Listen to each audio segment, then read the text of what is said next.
This is 20 watts of energy. It's barely enough to light a small bulb and let it run. And yet, this is the exact operating power of the most complex object in the known universe, the human brain. Match the processing power of the 1.4 kilograms of tissue sitting inside your skull using current technology. You would need a supercomputer requiring 10 megawatts of electricity, enough to power a small city. Nature does it with a sandwich. But here's the problem that has puzzled scientists for decades. For a biological organ, 20 watts isn't efficient. It's incredibly expensive. Your brain makes up only 2% of your body weight, yet it devours 20% of your total energy. And in children, that figure can be as high as 50%. In the world of biology, the brain is an absolute luxury item, an energetic gluten. So why? What is nature paying for with this massive bill? The answer takes us from leaky boats and selfish organs to the dark energy of our minds. Welcome to the brain's energy paradox. Scientists used to think the bill was paid for action, the electric spikes we see in animations when we think or move. But research into patients in vegetative states or comas revealed a stunning truth. Even when electrical communication is at a near standstill, the brain's energy demand remains massive. To understand why, we have to go microscopic, to the engine room, the neuron. Imagine a boat floating in the ocean. The boat is a neuron. The ocean is salt water full of sodium ions. This boat has a fatal flaw. It is full of tiny holes. Sodium is constantly leaking into the cell. If too much gets in, the neuron loses its negative electrical charge, its resting potential, and it dies. So, the cell employs millions of tiny proteins called sodium-potassium pumps. Think of them as sailors with buckets. They work 24 hours a day, 7 days a week, frantically bailing sodium out and pulling potassium in. This isn't thinking. This is just staying afloat. Biophysical studies show that the single maintenance task consumes nearly half of the brain's entire energy budget. It is the cost of readiness. The brain pays this bill to keep every single neuron charged like a battery, sitting at minus 70 millivolts, finger on the trigger, ready to fire at a microsecond's notice. But what happens when the neuron actually does something, when it decides to fire? This brings us to a major constraint on how we think. Recent research by Levy and Calvert revealed a stunning inequality in the brain's budget. Calculation is cheap, but communication is expensive.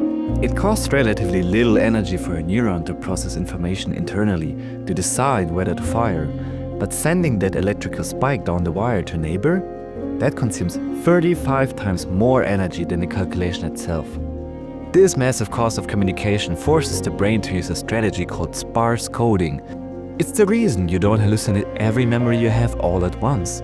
The brain tries to say as much as possible while speaking as little as possible.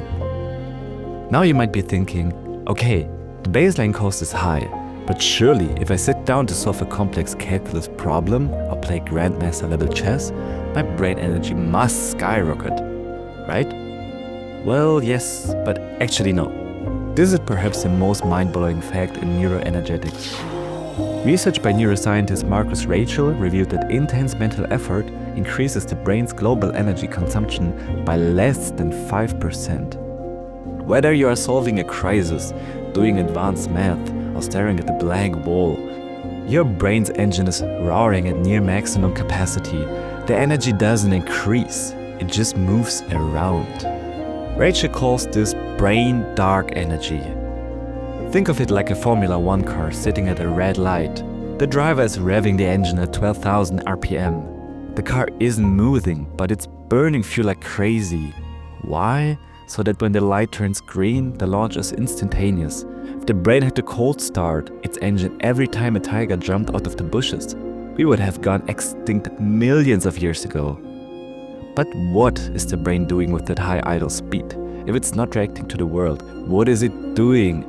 The leading theory today suggests that the brain is a prediction machine. Consider the autocomplete function on your phone. When you type happy birth, the phone suggests day. You don't have to type the letters D-A-Y, you just accept the prediction. It is fast and it saves computing power. Your brain does the exact same thing. It is constantly running simulations of the world, hallucinating your reality. Just milliseconds before it happens. It predicts what you will see, hear, and feel. If the prediction is right, the brain doesn't need to process the sensory data in detail. It saves energy. It only burns extra energy when it gets it wrong, when there is a prediction error.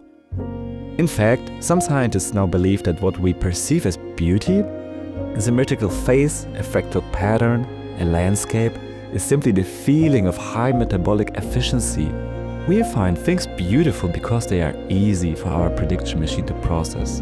However, this 20-watt engine didn't come for free. In evolution, you can't get something for nothing. The expansive tissue hypothesis suggests that as our brains grew, our digestive tracts shrank. By inventing cooking, pre-digesting our food with fire, we saved massive amounts of energy on digestion and diverted it upstairs. But the brain is a ruthless dictator. Under the selfish brain theory, we know that when the body is stressed or starving, the brain activates a brain pull mechanism. It suppresses insulin for the rest of the body, effectively starving your muscles and fat, to ensure that every available gram of glucose is hoarded for the mind. But why don't we have an energy reserve? Why can't the brain store sugar like a muscle does? Because of space. If the brain stored its own backup power, those storage cells would take up room, pushing neurons further apart.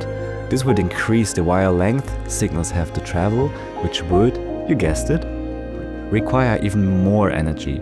Evolution traded the safety of a backup battery for the speed of a compact lightning-fast circuit. So, why does the brain consume so much energy? This question does not have a single answer, it has a layered one.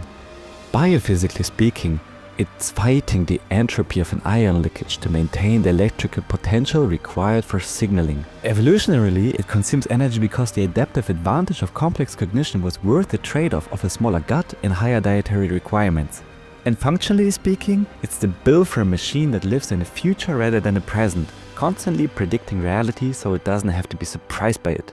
20 watts. Although we know its physics quite a bit now, and we've mapped the readiness tax and the massive cost of communication, the map is far from finished here.